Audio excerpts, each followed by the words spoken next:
Welcome to Genki Zone. If you're new here, go ahead and hit that subscribe button to join the community. Today, we're getting into one of the most pivotal and, frankly, devastating chapters in military history.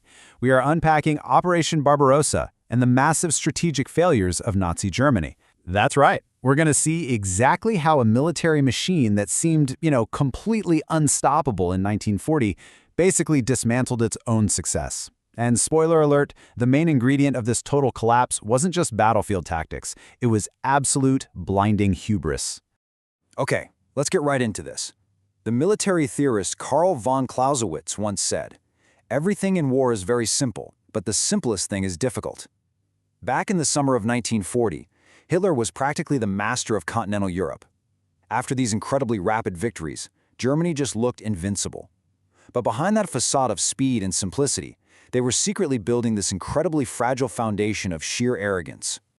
So, here's our roadmap for this explainer. We're going to cover missteps in the West, the invisible intelligence war, Barbarossa's fatal hubris, awakening the sleeping giant, and finally, strategic collapse. We've got a lot of ground to cover. All right, Section 1, Missteps in the West.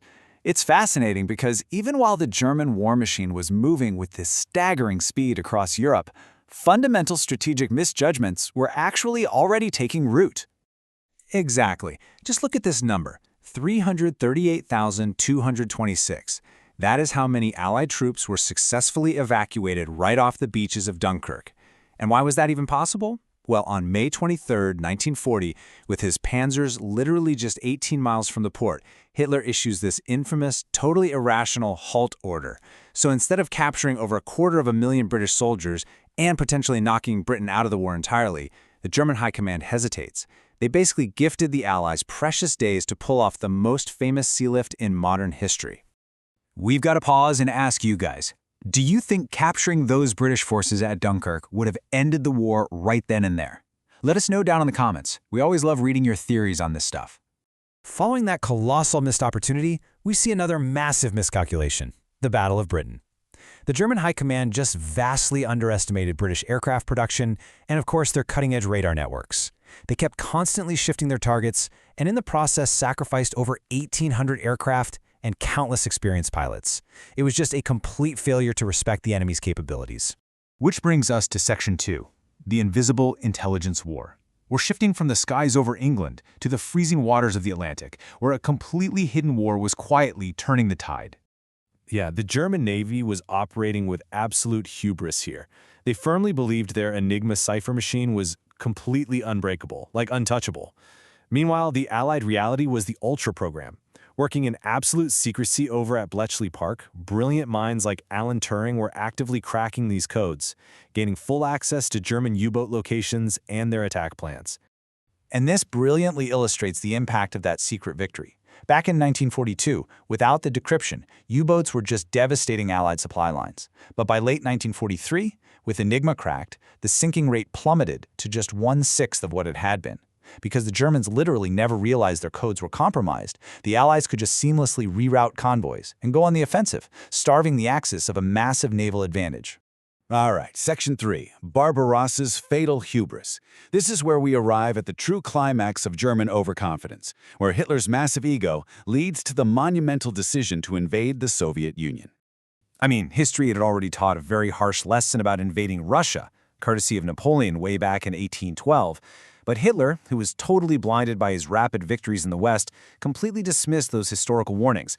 He relied on this incredibly flawed intelligence that underestimated both the Soviet military and their economy, just casually assuming the whole campaign would only take about 6 to 8 weeks. Time for another quick check-in with you all. Would the war have ended differently if Hitler had actually respected history and studied Napoleon's mistakes? Drop a comment below, let's get a debate going. So, Operation Barbarossa kicks off in June 1941 with devastating speed. But then, by late July, instead of keeping a direct push to the primary operational center of gravity, Moscow, Hitler diverts his forces. He splits his armies to secure economic and political targets down in Leningrad and Kyiv. That decision ruined their operational reach, they completely outran their logistics, and it cost them precious time. And that lost time meant the German army slammed right into the legendary Russian winter. exhausted, freezing, without proper winter gear, and stretched way beyond their logistical support lines. The German advance finally stalls out just miles from Moscow. The soldiers on the ground ended up paying the ultimate price for their leader's supreme ego. Which leads us into Section 4, Awakening the Sleeping Giant. So it's December 1941. The German army is quite literally stalling in the snow, and Hitler decides to make one of the most baffling geopolitical blunders in recorded history. Right. So the crucial point is, just days after the Japanese attack on Pearl Harbor, Hitler voluntarily declares war on the United States.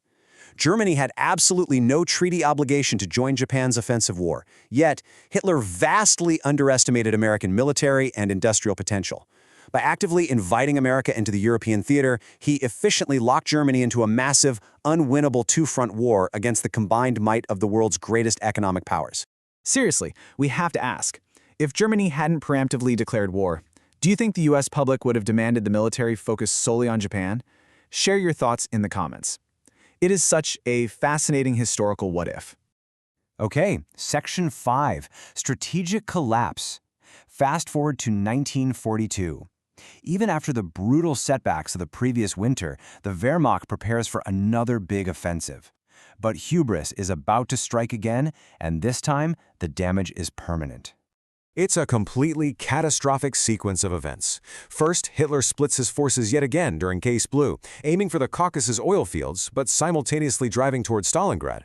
Second, he becomes totally obsessed with Stalingrad, literally just because it's a city named after his rival Joseph Stalin, prioritizing personal prestige over any actual military utility. Third, he just ignores all the intelligence showing a massive Soviet buildup on his weakly flanks. And finally, all of this leads directly to the complete entrapment of the German Sixth Army. The human cost of this ego trip was just staggering: 750,000 casualties. Instead of allowing his forces to break out and retreat when they still had a window of opportunity, Hitler issues these maniacal stand-and-die orders. He literally forbade them from retreating, promising this aerial resupply that was mathematically impossible to actually deliver.